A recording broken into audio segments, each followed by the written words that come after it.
그래서 오늘 이 시간에는 하늘의 부르심을 받은 우리는 어떤 존재인가, 그리고 어떻게 살아가야 하나님께 영광을 돌릴 수 있는 것인가, 이 부분에 관하여 함께 말씀을 살펴보길 원합니다. 오늘 본 말씀은 하나님께서 미리 알고 있는 자들, 곧 하나님을 사랑하고 있는 자, 하나님의 뜻과 목적을 따라 부르심을 입은 자들은 모든 것이 협력하여 선을 이루게 된다는 말씀입니다. 왜 하나님께서는 성도들을 하늘의 부르심을 받은 자들이라고 말하고 있을 것인가요? 왜 하늘의 부르심이 무엇이길래 이것을 아는 자는 어떤 것이 공격해 온다 할지라도 그것이 우리를 무너뜨리지 못하고 오히려 그것이 합력하여 선을 이루게 된다고 말씀하고 있는 것일까요? 오늘 우리가 읽었던 본문은 AD 54년 그리고 55년경에 고린도에서 사도 바울이 로마에 있는 그리스도인들을 향하여 보낸 편지입니다. 여기서 사도 바울은 누가 뭐래도 우리 성도는 본래 하늘의 부르심을 받은 자들로서 어떤 일 속에서도 모든 일을 통하여 우리는 선을 이룰 수 있는 존재라, 이렇게 말씀하고 있습니다. 이 말씀은 하나님께서 왜 나를 성도가 되게 하셨으며 무슨 목적으로 나를 불러내셨는가에 대한 근본적인 답을 제공해 주고 있습니다. 우리가 비록 이 땅에 살면서 다른 사람과 동일하게 밥 먹고 살고 애들 키우고 살고 오늘도 직장 다니며 사니까 우리의 존재가 똑같은 이러한 사람과 이렇게 보일 수 있으나, 그러나 계란이, 살아있는 계란은 21일을 품으면 거기에서 생명체가, 동물의 생명체가 깨어나고, 그러나 그 계란이 죽어 있으면 21일이 지난다면 썩어버리는 그러한 결과가 나오는데, 우리 스스로가 나는 하늘의 생명을 가지고 하늘의 부르심을 받은 입은 자들이라는 새로운 각오와 결단을 할 수 있게 되기를 축원합니다. 믿음이 없으면 현실에 매어 살다 보니 내가 누군지를 잊어버리고 살 수 있습니다. 믿음이 없으면 내가 무엇 때문에 이 세상에서 태어난 존재인가를 잊어버리게 됩니다. 믿음이 없으면 내가 하늘의 부르심을 받은 자라는 망각한 채 세상에 이것저것에 치여서 아웅다웅 싸우다가 그렇게 죽어갈 것입니다. 믿음이 없으면 현재 어려움과 역경에 빠져 우리가 본질적으로 해야 될 일을 망각하며 세상 것에만 취하여 살 수 있습니다. 믿음이 없으면 하나님의 부르심이 무엇인지 모른 채 세상 사람과 자신은 별반 다를 것이 없다, 이렇게 생각할 수 있습니다. 믿음이 없으면 하늘의 거룩한 부르심에 합당한 삶이 무엇인지도 모른 채 현실 문제에만 얽매여 울그락불그락 하다가 이 세상을 마감하게 될 것입니다.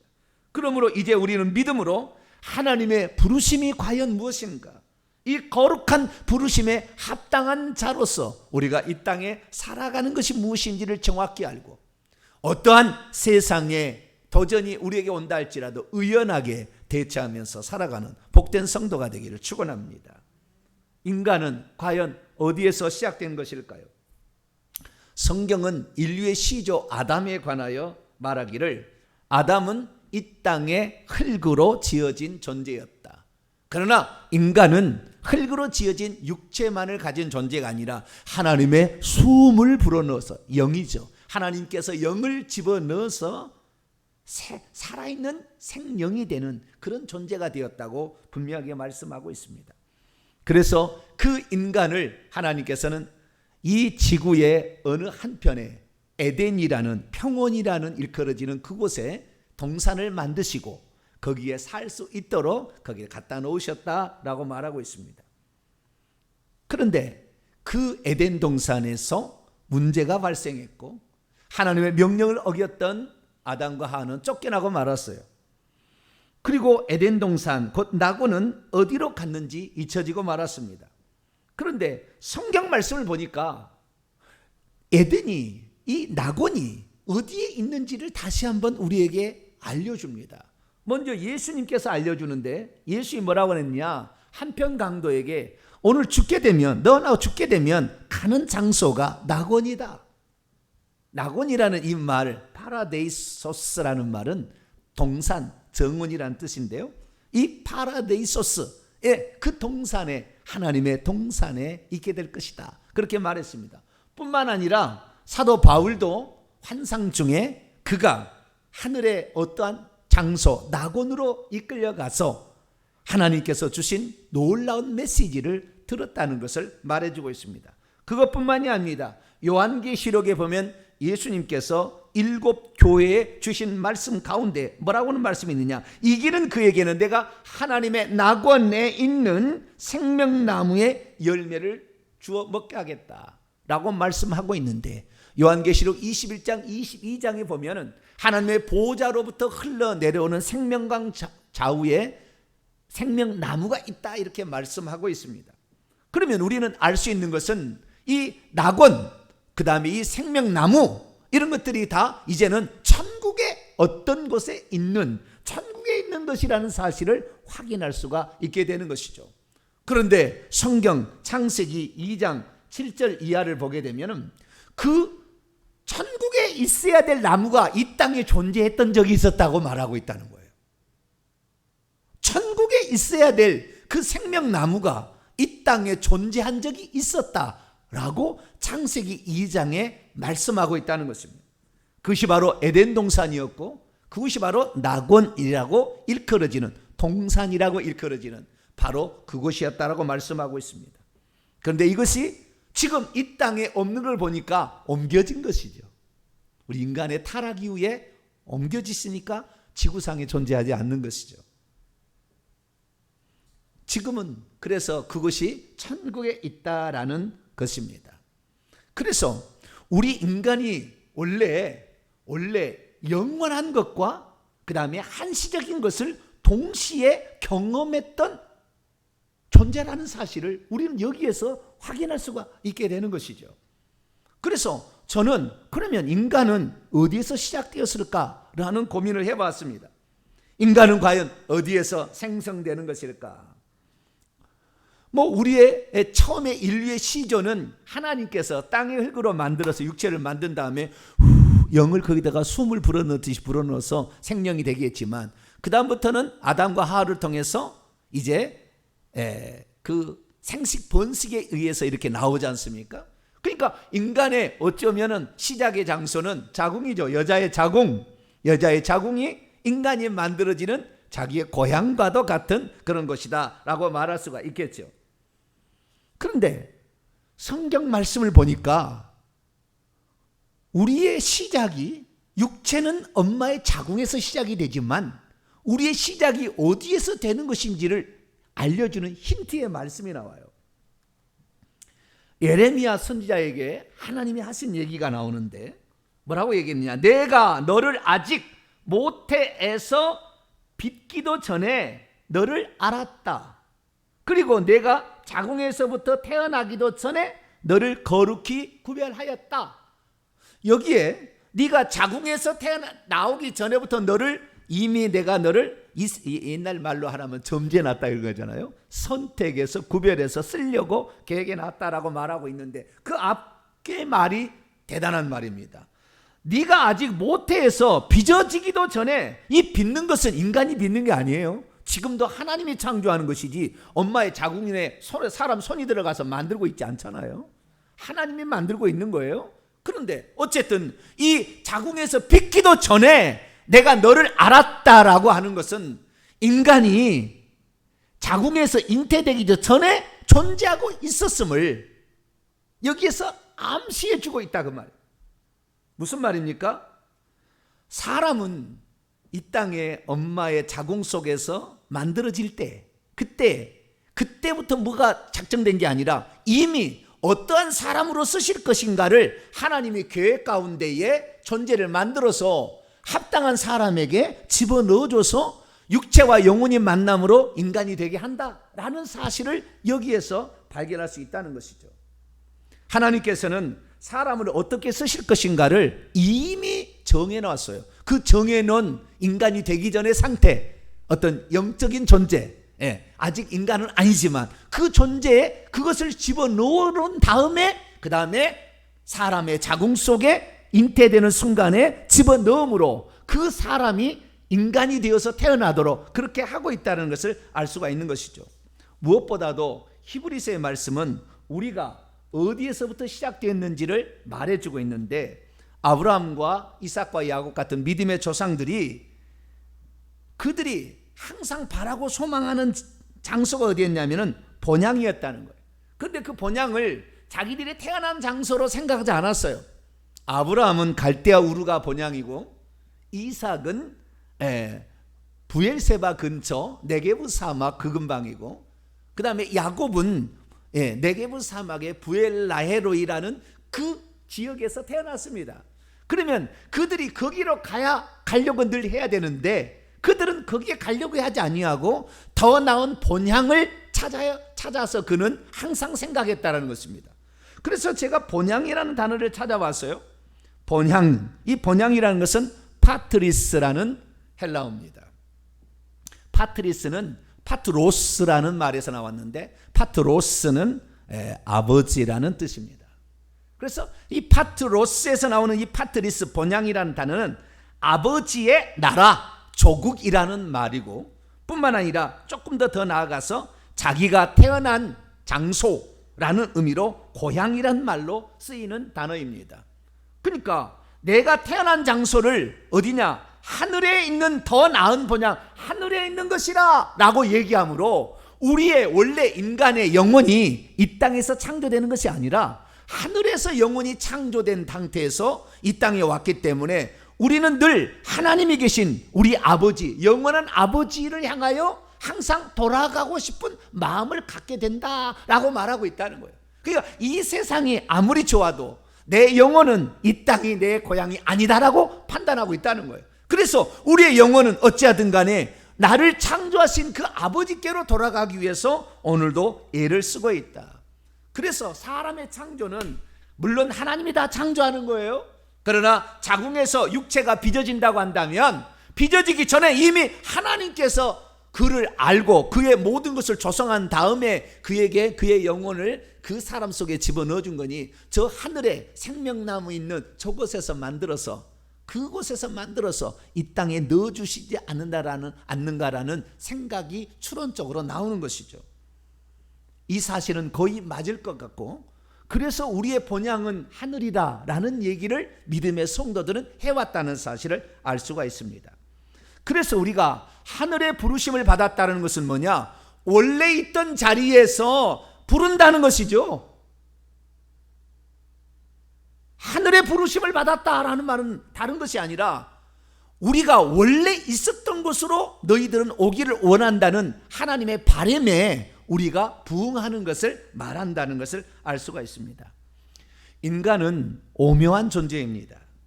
특히 인간의 유전자는 세상의 그 어떤 유전자보다도 다른 유전자를 가지고 있습니다.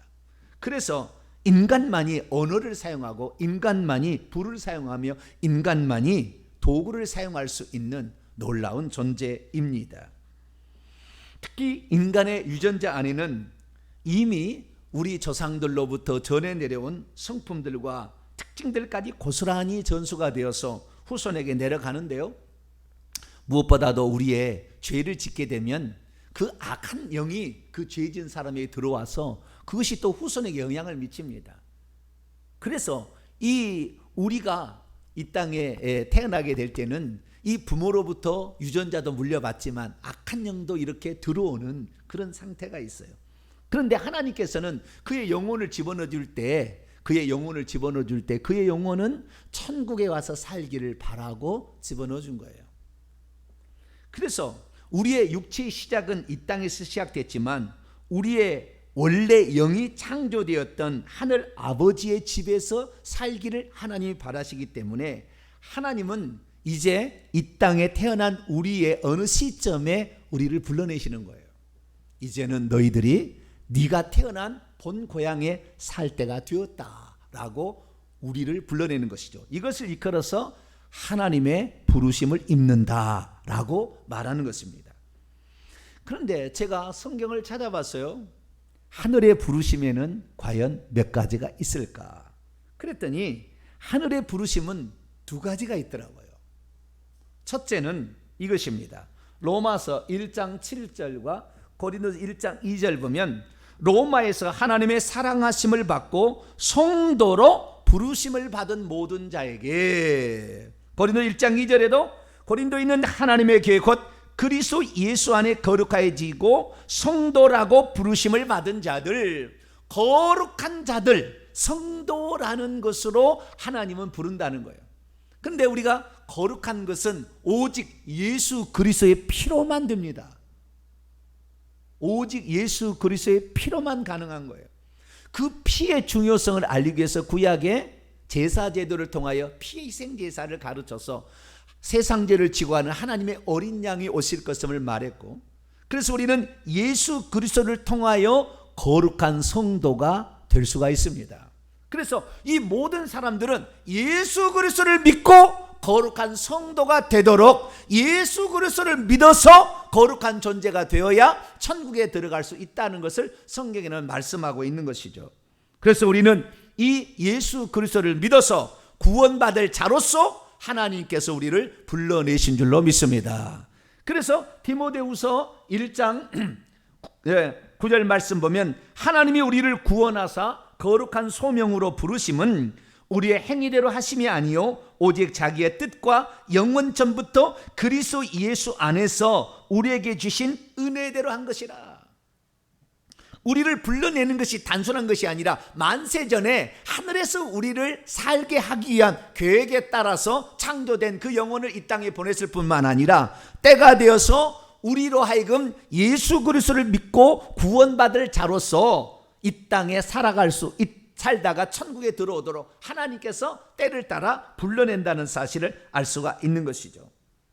그래서 우리는 이 땅에 태어나서 예수 그리스도를 알고 그분을 믿고 그분의 피로 말미암아 죄사함을 받은 것만큼 큰 은혜는 존재하지 않습니다. 우리가 이 땅에 비록 대통령 안 하고 시장 안 해도 예수 그리스도를 믿으면 천국에서 왕노도 할 수 있는 존재로 들어가게 되기 때문에 이 땅에 우리가 살아도 사람 보기에는 별 일 없어도 천국에 가면 이 땅에서 예수 그리스도를 몰라서 영원한 지옥에서 고통받는 사람들은 천국에 들어가는 사람을 그렇게 부러워하는 거죠. 저와 여러분에게는 지혜와 계시의 영을 넘치도록 부어주셔서 우리의 마음의 문이 밝아짐으로 말미암아 우리는 하늘의 부르심을 받은 위대한 존재라는 사실을 알게 되고, 뿐만 아니라 우리의 삶의 수고와 땀을 주와 그리스도와 하나님의 복음 전파에 힘쓰므로 말미암아 하늘의 기업을 넉넉히 받을 수 있는 복된 성도가 되기를 축원합니다. 그런데 하나님께서는 이 성도들 중에 두 번째 특별한 사역자로서 부르심이 있다는 것이 성경에 나오더라는 거죠. 그 중에서 한 사람을 내가 살펴봤더니 하나님의 뜻을 따라 그리스도 예수의 사도로 부르심을 받은 바울은, 이 바울은 자기를 하나님의 부르심에, 어떤 부르심에 특별한 부르심이었냐면 사도로 불렀다는 거예요. 그러니까 하나님께서 이 땅에 이 바울을 어느 날 느닷없이 야 바울이 쓸만하구나, 내가 바울을 써야 되겠다, 그런 것이 아니라 하나님의 만세전의 뜻에 따라서 그를 이미 사도로 쓰시기로 작정하셔서 그의 영혼을 만드신 다음에 이 사람을 합당한 어떤 사람에게 내려보내서 사람이 되게 하셔서 살다가 어느 때가 되면 너에게 이러한 사명이 있다는 것을 알려서 그 사명을 감당케 한다는 사실을 알 수가 있게 되는 것이죠. 사도 바울은 이렇게 사도로서 복음을 나가서 복음을 전파해서 예수 그리스도를 증언하는 자로서 이 땅에 특별히 선택되어진 사람이라 한다면, 다른 사람들도 그런 사람들이 있어요. 예를 들어보면 이사야 같은 사람인데요, 이사야 49장 9장 1절과 3절 말씀을 보면 섬들아 내게 들으라, 먼 곳 백성들아 귀를 기울이라, 여호와께서 태에서부터 나를 부르셨고, 우리의 행위를 보고 너는 사도로 쓸만하구나, 너는 선지자로 쓸만하구나, 그렇게 부른 게 아니라 이미 태에서 생성될 때부터 이미 영을 집어넣어줄 때부터 그것이 그런 사람으로 하나님께서 그릇으로 만들어서 집어넣어준 다음에 그 다음에 불러낸다는 거예요. 여호와께서 태에서부터 나를 부르셨고 내 어머니의 복중에서부터 내 이름을 기억하셨으며 내 이름을 부르셨다는 거예요. 우리가 어떤 존재로 살 것인지를 하나님께서는 이미 계획하시고 태중에다가 집어넣었다 그 말이에요. 그리고 주님께서는 그에게 말했습니다. 너는 나의 종이요 내 영광을 너 속에 표현할, 나타날, 드러낼 이스라엘과 같은 존재다 라고 말을 했다는 것입니다. 그렇기 때문에 우리가 이 땅에 어떤 존재로 어떤 쓰임새로 살 것인가가 여기에서 그 사람이 쓸만해서 그렇게 해서 되는 것이 아니라 하나님께서 이미 천국에서 영을 창조할 때 이미 이런 존재로 쓰시겠다고 만들어 놓은 게 있다는 거예요. 그래서 이미 태에서부터도 작정돼 가지고 그 사람이 태어나는 것이죠. 이런 사람은 아주 특별한 사람들입니다. 이런 사람들이 더러 있다는 것이죠. 그래서 사도 바울은 오늘 본 말씀과 그 후절 말씀을 보게 되면 오늘 본 말씀 여러분 성경책을 보세요. 28절로 29절 보면 우리가 알거니와 하나님을 사랑하는 자 곧 그 뜻대로 부르심을 이미 어떤 이 원문을 보면 그의 목적입니다. 그의 목적과 의도대로 하나님은 불러내신다는 거예요. 그런데 이 목적과 의도대로 그를 불러내시는데 29절 말씀을 보게 되면 하나님께서 미리는 전에 아시던 자들을 미리 전에 정하시고 30절 그 정하신 그들을 불러낸다 이게요. 이미 정해서 이 땅에 보낸 다음에 그 다음에 어느 시점에 그를 불러낸다라고 말씀하고 있다는 것이죠. 그러니까 우리의 엄마의 자궁에 잉태되는 순간 하나님은 나를 널 어떻게 쓰겠다고 이미 작정한 상태에서 태어나게 한다고 말해요. 오늘은 시간 관계상 다 찾아볼 수 없는데 엄청난 많은 말씀이 있습니다. 찾아볼 수 없는데 간략하게 요약하면 하나님께서는 어떤 사역자가 언제 어느 시대에 태어날 것인가도 정해서 보내는 것이지 우연히 이 땅에 보내지지 않는다. 그 사역자가 어느 가정에 태어날 것인지도 정해서 태어나게 하신다. 그가 남자로 태어날 것인가 여자로 태어날 것인가도 정해서 보내신다. 그가 이 땅에서 어떤 직책과 어떤 사명을 가진 자로 살아갈 것인지도 정해서 보내신다. 그 사람의 영적인 크기가 어느 정도 되며 그리고 어떻게 얼마만큼 쓰실 것인가도 정해져서 이 땅에 보내신다라는 것입니다. 그렇기 때문에 이 땅에 사는 경건한 부모가 자신의 가정에 태어날 아기를 위해서 하나님 우리 가정에는 이러한 아기를 보내주시옵소서라고 기도한다면 하나님께서는 아무래도 그 하나님의 사역자로서 쓰임받을 수 있는 환경, 좋은 환경에 태어나서 양육받기를 원하시니까 이렇게 내가 키우겠다고 부모가 작정하고 하나님께 기도하면 그런 아이의 영을 보내주시는 거죠. 만약 이 비밀을 오늘 내가 처음 얘기하는데 이 비밀을 조금만 빨리 알았어도 우리의 자녀들을 위해서 주님 우리는 이러한 자녀를 원합니다. 이렇게 길러내겠습니다. 만약 이런 기도를 했다면 그 수많은 영이 창조되고 있을 텐데 그 영 가운데서 가장 고귀한 영혼이 들어올 수도 있었다라는 생각을 해요. 물론 그렇다고 해서 우리 자녀가 못났다 이런 얘기 아니에요.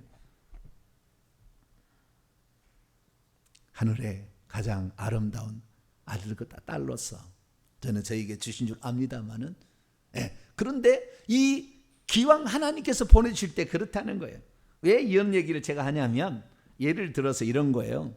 사무엘상에 보게 되면 하나님께서 이 땅에 제사장이 다 타락해가지고 엘리 가문이 홈리와 비나스에서 더럽혀지고 있었을 때 이 제사장은 자기가 제사장이 되고 싶다고 되는 게 아니잖아요. 이 뭡니까 세습이잖아요. 근데 세습할 그 자식들이 결혼해서 애를 낳고 사는데도 더러운 행실을 성막문에서 수종드는 여인과 동침을 하지 않나 종들을 보내가지고 우리 주인이 먹고 싶다 그래서 고기를 쇠살고리로 막 긁어서 가져가질 않나. 온갖 나쁜 짓을 다 하고 있어서 버리기로 작정했어요. 그런데 이 땅에 하나님의 백성을 제대로 인도할 지도자가 필요하잖아요. 누구에게 보내줄 것인가 이렇게 하고 있었을 때에 한나가 하나님께 가서 기도합니다. 하나님, 뭐라고 기도합니까?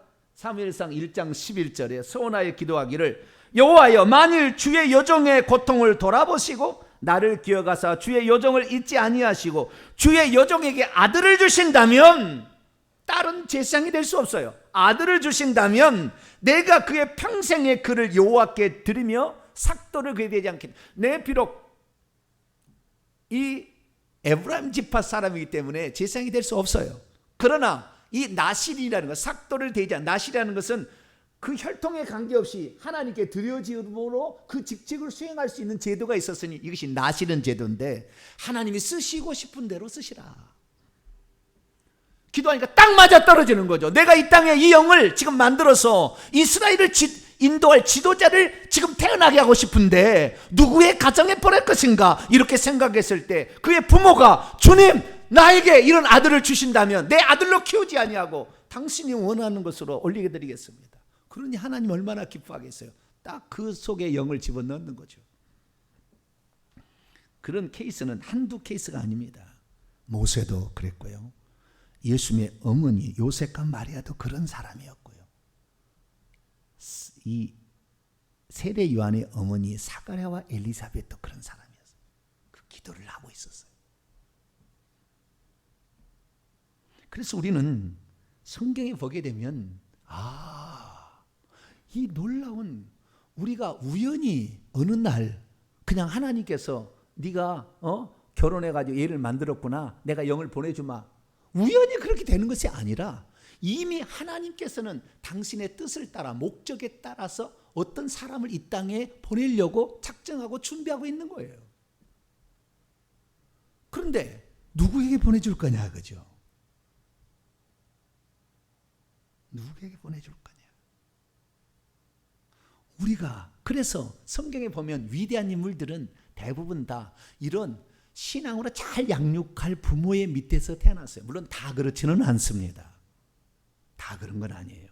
그러나 그런 사람들이 대부분이었다는 사실을 알 수가 있게 되는 것이죠. 그러면 나는, 이 땅에 태어난 나는 과연 어떻게 살아야 하나님께 영광 돌릴 수 있는 삶을 살 수 있을까요? 우리는 하나님께서 이미 창세 전에 영혼을, 창세 전에 계획하시고 영혼을 만드셨어요. 갖고 있는 거예요, 하늘에. 사람은 아직 아닙니다. 갖고 있는 거예요. 그런데 이 사람이 이 땅에 보내졌으니 우리가 하나님께 영광을 돌리는 방법은 뭐냐? 하나님께서 원래 하늘에서 작정한 그 영혼을 위한 작정이에요. 이것은 방언 기도를 하면 알아요. 내 영이 하나님께 기도를 하고 있거든. 그 뜻대로 살기를 원한다고. 방언 통해 보면 나와요. 우리는 모르지만. 그래서 그 영혼이, 우리가 이 영혼을 하나님 그 빚으신 그 뜻대로 우리가 이 땅에 그것을 발견하여 살아드린 것만큼 하나님께 영광 돌리는 삶은 없는 거예요.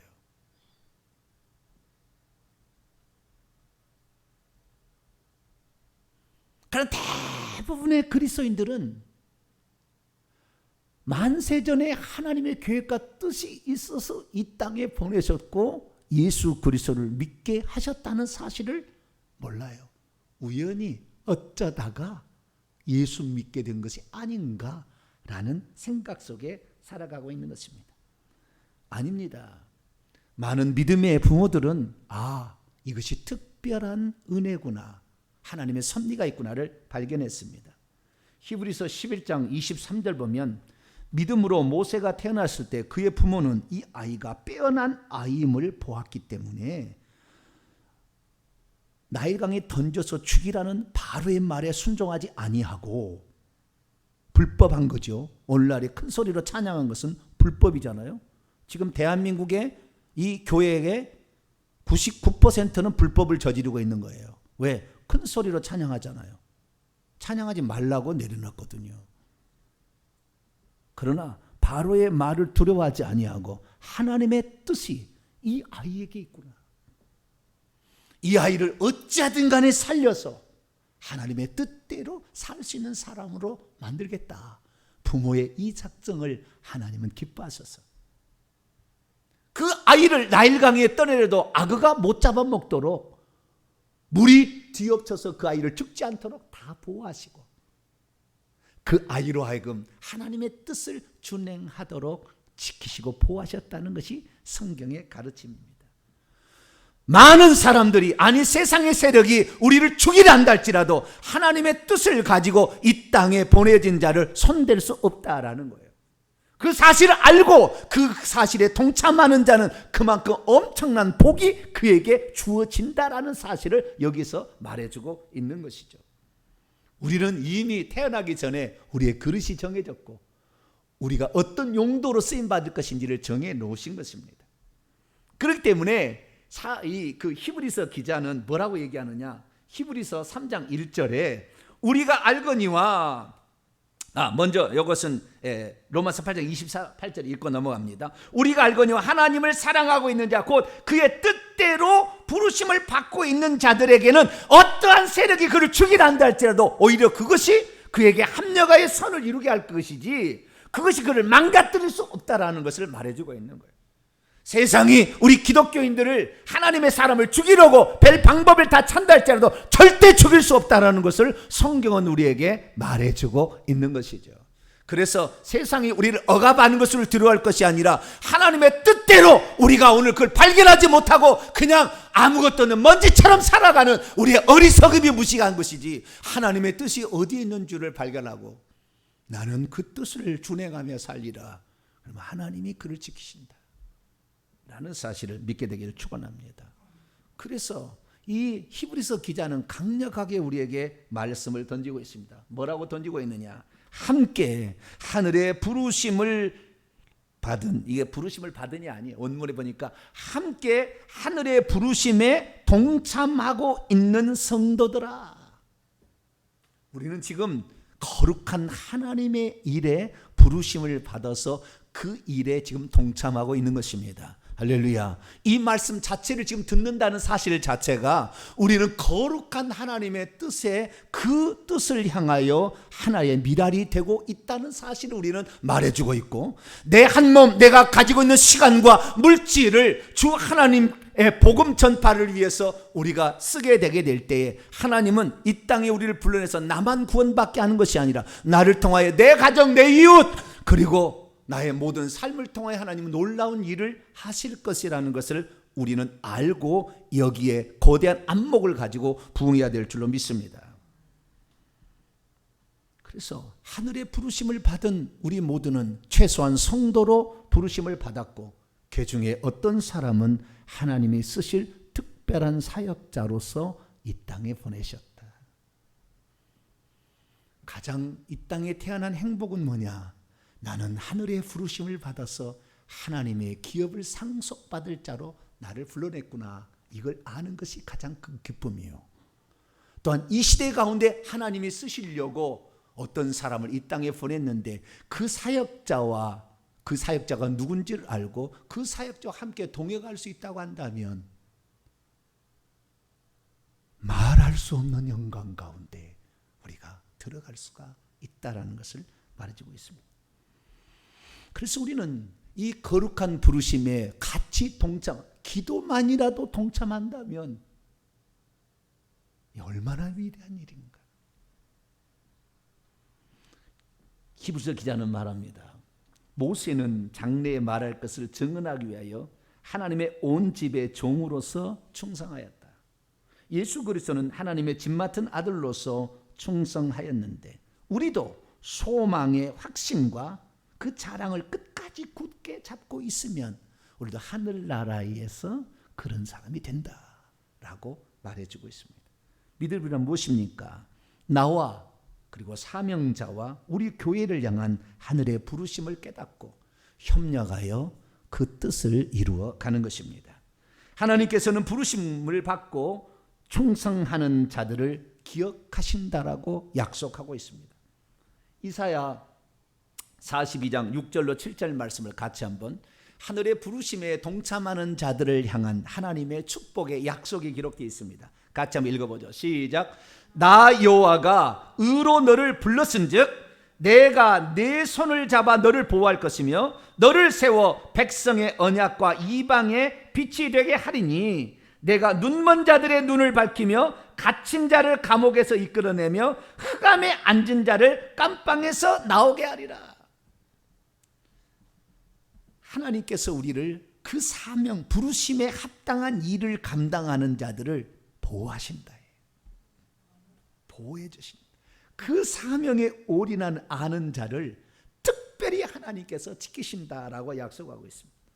뿐만 아니라 이런 사람이 이방인 모든 하나님을 믿지 않는 백성들에게 빛을 비추게 할 것이며 영적으로 눈이 멀고 갇혀있는 자들을 눈을 밝게 해주고 그들의 영안을 열게 하여서 그들로 하여금 흑암에 갇힌 모든 자를 감방에서 마귀에 눌린 모든 자를 감방에서 귀신에 눌린 모든 자를 다 끌어내서 하늘의 영광스러운 존재가 되게 할 것이다 라고 말씀하고 있는 것입니다. 우리는 이 땅에 태어날 때 마지막입니다. 어떠한 영적 분량의 크기로 태어난지를 사실 잘 몰라요. 그런데 하나님께서는 이미 하나님의 작정된 그릇으로 부였기 때문에 비록 그가 그 그릇으로 이 땅에 보내어졌어도 그 사실을 깨닫지 못하고 그냥 의미 없는 존재로 돈이나 벌고 직장생활을 하고 이런 식으로 끝날 사람도 있겠지요. 그러나 이 하나님의 뜻을 알고 말씀과 기도로서 이것을 가지고 가면 영도 성장합니다. 똑같이 성장해요. 아담의 창조의 그 나이만큼 청년으로 성장하는 거예요. 우리 교회가 비록 작은 교회지만 우리는 이런 하늘의 부르심에 관하여 감각이 있어요. 그것은 하나님의 뜻대로 되는 것이지 인간이 노력한다고 될 일은 아니에요. 아무나 이 얘기를 할 수 있는 것도 아니고 그러나 이 얘기를 듣고 오늘 이 말씀을 깔아 주여 내가 거기에 동참하기 원합니다라고 마음을 잡고 간다면 여러분의 적은 분량도 이 땅에 여러분의 기도와 그 다음에 여러분의 소원에 따라서 분량도 커질 수 있음을 믿으시기 바랍니다. 그래서 우리는 오늘도 이 말씀을 듣고 있는 것이고 비록 저는 부족하지만 우리 교회를 통하여 이 세상을 변화시키는 하나님의 계획과 뜻은 엄청난 것인데 여러분의 물질 작은 것 하나, 여러분의 땀 하나, 그리고 여러분의 기도 하나가 이 시대에 하나님의 뜻을 이 땅에 불러내신 그 뜻을 이루는 귀한 도구가 될 것임을 믿으며 여기에 동참하는 자는 하늘의 위대한 면류관이 준비되어 있을 것입니다. 기도하겠습니다. 거룩하신 하나님 감사합니다. 우리가 대체 어떤 존재인가? 사단 마귀는 우리를 집어삼키기 위해서 가진 방법으로 우리를 공격해 오지만 그러나 우리가 어떠한 뜻을 세우고 갈 것인가? 우리는 하늘의 부르심에 합당한 자로서 오늘을 살 수 있기를 원합니다. 하나님 이 일을 이룰 수 있도록 도와 주옵소서. 우리 주 예수 그리스도의 이름으로 기도하옵나이다.